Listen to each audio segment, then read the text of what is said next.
Entourez-vous de peu d'amis intimes, mais de ceux qui partagent vos valeurs, vos principes et qui pensent comme vous. Ne placez pas vos attentes dans les autres. Évitez les plaintes, celles des autres comme les vôtres, et restez ancrés en Dieu. Dans la vie, rien n'arrive par hasard. Au fil du temps, j'ai compris que chaque situation a une raison d'être. Parfois, cette raison n'est pas évidente sur le moment, mais lorsqu'on finit par la saisir, on peut mieux orienter ses actions pour corriger ce qui doit l'être. Le miracle est quelque chose que vous laissez advenir. Comment? Je ne peux pas le dire précisément, mais je sais que, le moment venu, je pourrai raconter cette histoire. Ce qui est de l'homme, c'est de définir le quoi. Le comment appartient à Dieu. En vous focalisant sur le comment, vous interférez avec ce qui ne vous appartient pas. Déterminer votre quoi nécessite de la foi, et la foi demande du focus. Quand vous savez ce que représente votre quoi, vous avez la certitude d'être en phase avec ce qui fait sens pour vous. Il est alors essentiel de garder ce focus, car si vous le perdez, vous perdez aussi la foi. La foi est nourrie par le focus. Si la foi est spirituelle, le focus, lui, est émotionnel. Sur le chemin de votre accomplissement, des événements peuvent survenir, non pour affaiblir votre foi ou le pouvoir de Dieu, mais pour vous faire perdre votre focus. C'est cela que je souhaite vous faire comprendre. Pour vous aider à garder le focus, voici quelques principes clés.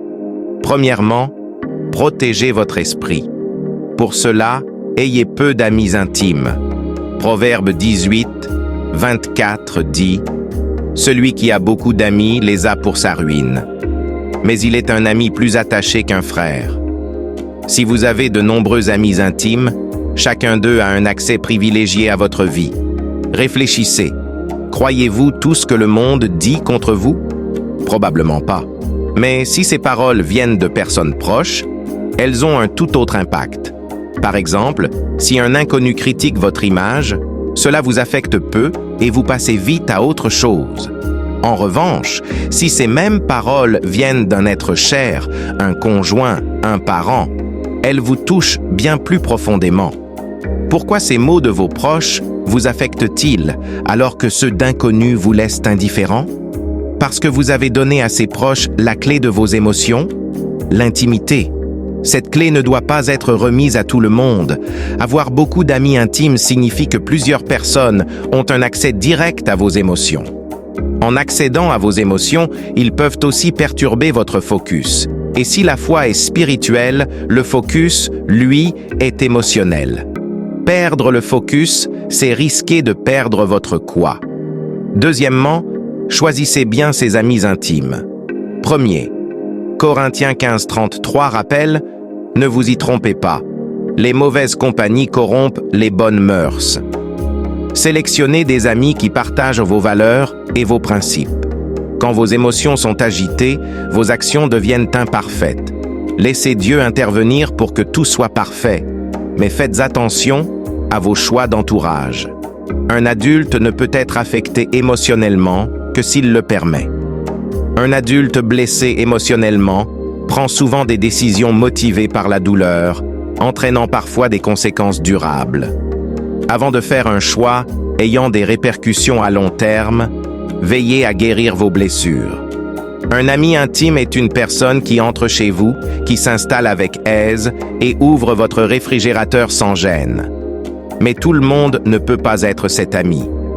Faites la différence entre un simple visiteur, un collègue et un véritable ami intime. Qui sont alors ces amis intimes? Ceux qui se trouvent à l'opposé des mauvaises fréquentations. Car même une personne sûre d'elle peut finir influencée par de mauvaises compagnies. Si vous fréquentez des personnes dont les pensées diffèrent des vôtres, cela finira par altérer vos propres croyances. Ainsi, si vous devez avoir des amis, qu'ils soient ceux qui partagent vos croyances et vos valeurs. Par exemple, si vous êtes dans un groupe où l'on discute de sujets contraires à vos principes, même sans agir, l'écoute seule de ces idées peut affaiblir votre focus. Choisissez des amis intimes qui pensent comme vous. Ne placez pas vos attentes dans les autres. Psaume 62:5 nous dit « Mon âme, repose-toi en Dieu seul, car de lui vient mon espérance. Fondez vos espoirs en Dieu. Les autres peuvent vous décevoir, mais en Dieu, vous trouverez une certitude. Évitez de vous plaindre. Certaines personnes pensent que se plaindre les soulage, mais en réalité, elles ne font que projeter leur douleur sur autrui.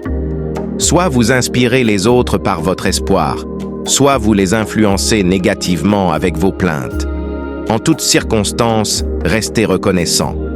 1 Thessaloniciens 5,18 nous exhorte à rendre grâce en toutes choses, car c'est à votre égard la volonté de Dieu en Jésus-Christ. Cela signifie trouver toujours un motif de gratitude, plutôt qu'une raison de vous plaindre. De même, cessez d'écouter ceux qui se plaignent constamment. Certains vous sollicitent simplement pour déverser leurs plaintes. Ce n'est pas un don, c'est une influence qui vous pèse inutilement. Une personne de foi n'a pas besoin de croire simplement pour accomplir des choses faciles. La foi devient véritablement significative lorsque les épreuves se présentent. C'est à ce moment-là qu'elle se révèle pertinente et forte, en particulier quand les choses se compliquent. Même dans ces moments difficiles, une personne de foi ne remet pas en question la nature de Dieu. Elle se prépare plutôt à faire face aux défis de la vie, car les problèmes ne dépendent pas de la quantité de foi que l'on possède. La raison pour laquelle les problèmes existent est simple. Vous êtes en vie. Les problèmes font partie de l'expérience humaine. Ne l'avez-vous jamais remarqué? Ce battement de cœur, cette respiration que vous prenez pendant que vous écoutez, signifie que vous avez le potentiel de rencontrer de nombreux obstacles. Si votre cœur s'arrête, tous les problèmes disparaissent, mais ceux des autres continueront d'exister et la fin d'une vie peut devenir le fardeau d'une autre. La vie consiste donc à affronter ces questions difficiles, à recevoir des nouvelles que nous préférerions ignorer. Et cela n'est pas lié à la quantité de foi que nous possédons. En effet, la foi ne change pas les circonstances. Elle influence notre manière de réagir face à elles. Elle ne modifie pas le monde extérieur, mais elle transforme notre intérieur, nous aidant à gérer notre propre réalité. Avoir foi, c'est ouvrir son cœur pour permettre à Dieu d'accomplir des choses extraordinaires en nous.